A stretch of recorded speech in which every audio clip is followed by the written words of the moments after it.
Merci beaucoup, Bandeko Balandi, ya Tolobela Congo. Tolobela Congo est mission Nabino vraiment bon messana Kolanda Biso en temps réel. Chaque jour, tu as la Rabino information. Toza déjà awa place inondation esalaki place bandeko na biso ya Tchangu bazindaki. Toza na mayanjili awa wapepa ya ONG SAM Solidarité pour un avenir meilleur. Ayoki kolela bandeko, ayoki pasi ya bandeko. Alobi na moke o bango bazalaka nango akita sur le terrain a palper amona pasi ya bandeko atala ba difficulté nini o bazali nango na kotala équipe ekitaki bango moko bakiti sur le terrain balobi bandeko bako souffrir bako zanga esika akolala bandeko bako zanga lotiliki et puis mato ya ngungi mati lisusu makasi pona kokima to pe komibatela na malaria bango baponi komemela bandeko oyo moustiquaire baponi komemela bandeko oyo moi torche pona éclairage ba memi lisusu pe banat matoko pona elaleli to pe bamusi na bango to bambeto na bango nyonso esilaki kobeba na mai. Alors toza na mwana mboka Joseph Bayoko Lokondo, président ya association ENA yende tokosola na ye. Mwana mboka Joseph Bayoko Lokondo, bonjour. Bonjour Ndeko Séraphin, bonjour Nabaye bakozwa libaku ya kolanda biso. Na bokebi penza mingi toyebaka sa mesala ba action nango na ville Mbandaka to pe na province ya Équateur. Koya mbangu oyoki bandeko na bazindi okiti na ville ya Kinshasa. Pona ni SAM ezali une organisation nationale. Bien sûr que botama na ville ya Mbandaka, ville ya Mbandaka ezali ville o Joseph Bayoko Lokondo abikaka.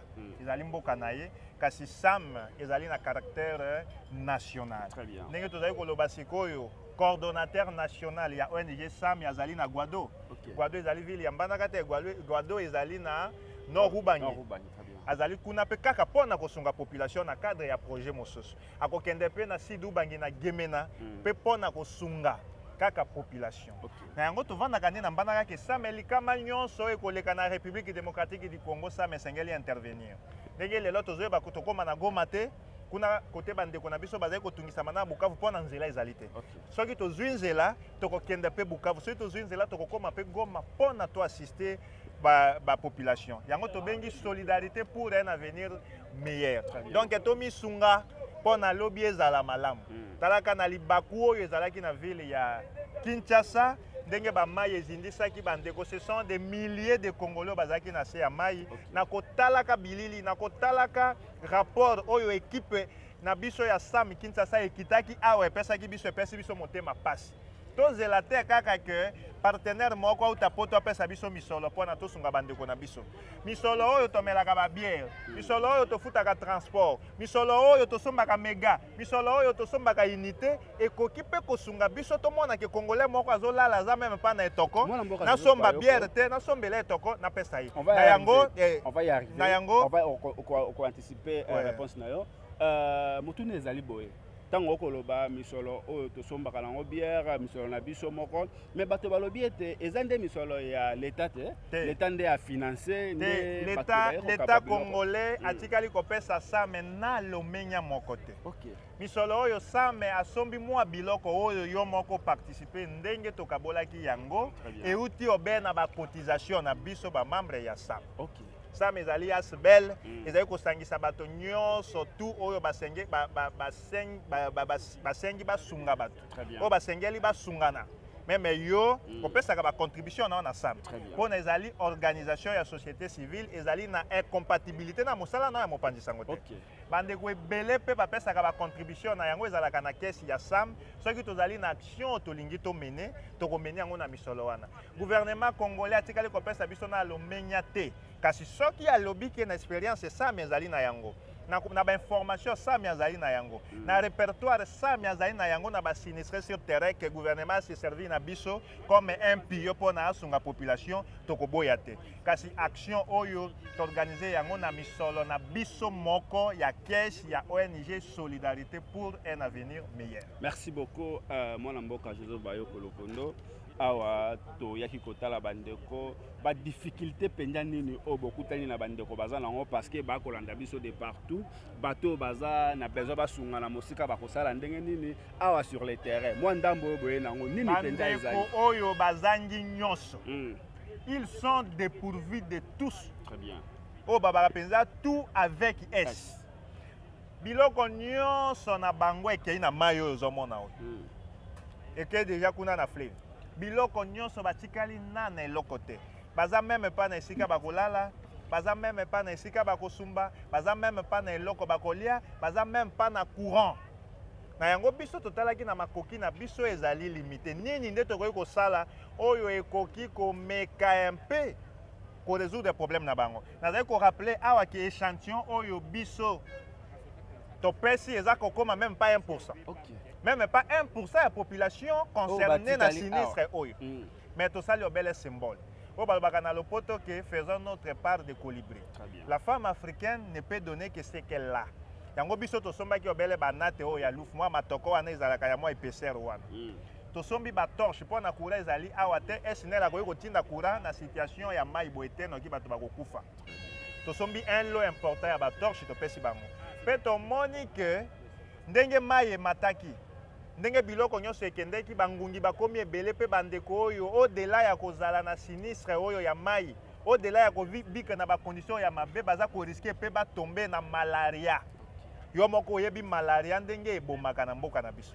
Yango same na mwa misolo mike ya bacotisation na biso tosangisaki tosombeli bango pe un lot important ya bamosike tokabeli bango. Mais naza ko rappeler awa ke bato oyo biso same tokabeli bango baza kokoma même pas 1% ya population oyo ezali concernée na ba inondation. Bokitaki sur le terrain pour na to chiter bosololi na bato parce que bozwa ki kolela na bango. Pourquoi bango nyonso bakena na Tata Raphaël? Ndeko. Tata Raphaël kuna moto nyonso akokende ndenge nini. Awa na baza na crainte ya liboso ki okoki kokende okuti ndako na yo ba botoli oyo yango. OK. Baza na bana. Ba condition bien sûr ba condition eza malamu mais bato nyonso kuna bazavandika na pièce moko. Ba mususu azana mwa kantini na yeboye azana mwa banzungu na yesa komema banzungu wana nyonso akende nango Tata Raphaël. Soki patiki akokuta yango te bakoyiba. Amema na banzungu etikalaki, amema na ba kantine etikaki akende nango Tata Raphaël. Et puis transport yango yo wapi akokoma Tata Raphaël. Donc bakenda ibango atika awa makolo akoma Tata Raphaël akokoma Tata Raphaël ndenge nini? Est-ce que l'État avait organisé transport ya bateau en apona ba comme Tata Raphaël? Pas bazaki na ba moyen, bazui ba transport et tout bateau bazali ah baza même pas na 100 francs.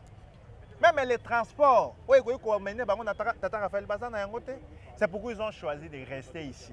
Yango na lansaki message awa.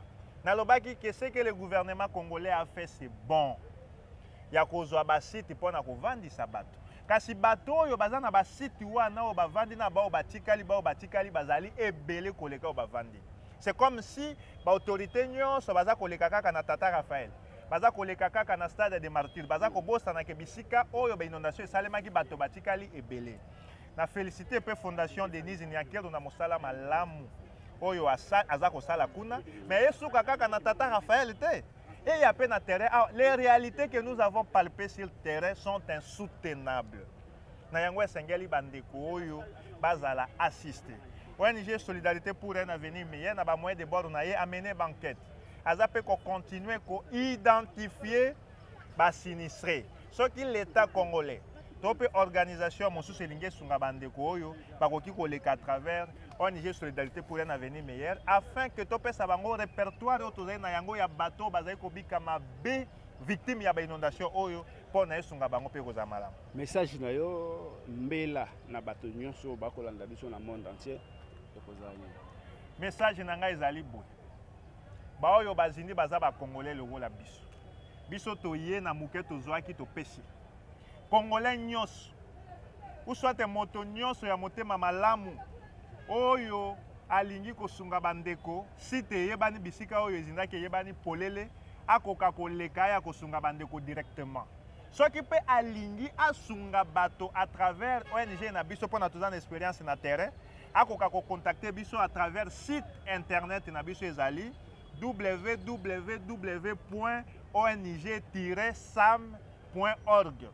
À partir ya site na biso ya SAM ba contact na biso ezali ba mail ezali akomela biso pona to accompagner to pe to travailler ensemble na ye afin que to sunga bandeko oyo. Pe na ko lancer encore message à partir ya site na biso ba numéro ya téléphone ezali ezali soit akoki kobenga biso na 085 36 90 438 nakozongela 085 36 90 438 mpe nazali kolancer message na gouvernement congolais lisusu asuka kaka na tata Raphaël te oyo namoni awa po bato ba gouvernement na biso ezalaka gouvernement ya pesa elengi okomona 1 2 3 jours bakokipe isu na bango eloko te. On ne peut pas accepter que ba congolais batikala kovika na ba condition oyo bato oyo bazali awa ezali na bato oyo soki gouvernement venir bango ned te akoki kosala une année ayebi lisusu ko reconstituer vie na yete. Au moins total to réfléchir en termes d'activité. Ce que le gouvernement a côté à moyen. Peut-être ba bazanga kinyoso comment ko assister bango na moi résilience wana peut-être moi mbongo mbongo peut-être ko bongisela ba banda ko bukana ki moi banda ko na bango et tout pour na esunga bato bazonga malamu na société. Eza lokola projet autozali ko sala na Guado, eza résilience yani projet à stabilisation de l'Est, tozali ko pesa bato moi linyango et tout.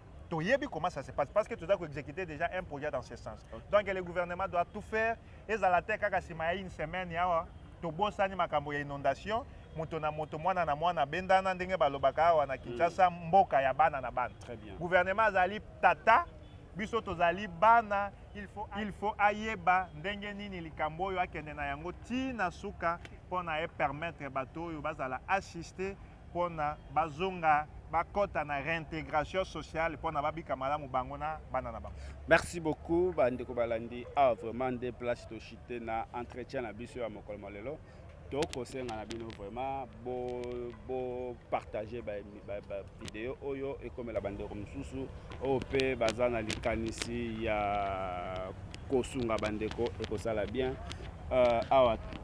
awa tozobenga moko ya bakambi ya Sam na niveau ya Kinshasa mwana mboka Neville mbote na oui mbote ndeko Séraphin toko kima sima ya ngonga mwana mboka Neville liloba na wana bato nyonso bakolanda biso na monde entier appel na we kozani soki nakoloba liloba na mukuse nakosenga kaka na ba ndeko nyonso soit na ba organisation nyonso balanda likanisi ya Sam oyo ezwaki mukano ya kosala oyo bongi na kosala na lotomba ya coordinateur aokata place oyo bazwaki quand même mukano ya kosala na etinda ya PCA wazali président ya conseil d'administration azalaki bisika azalaki na mbandaka amonaki ke ezali kobonga te mpona bandeko na ye ya Congo bisika bazali azwaki mukano ya kotinda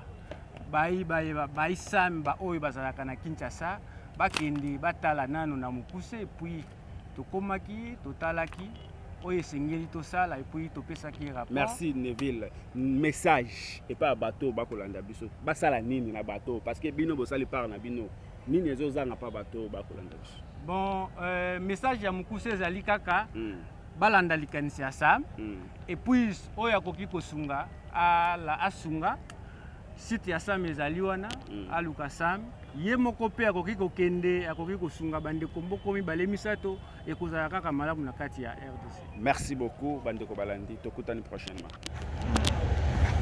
Bon, nous avons été victimes ya inondation salamiawa. C'est depuis le samedi soir qu'ils ont commis les lots. Heureusement pour nous, vous avez été là pour nous assister avec les faits qui nous a dit en haut.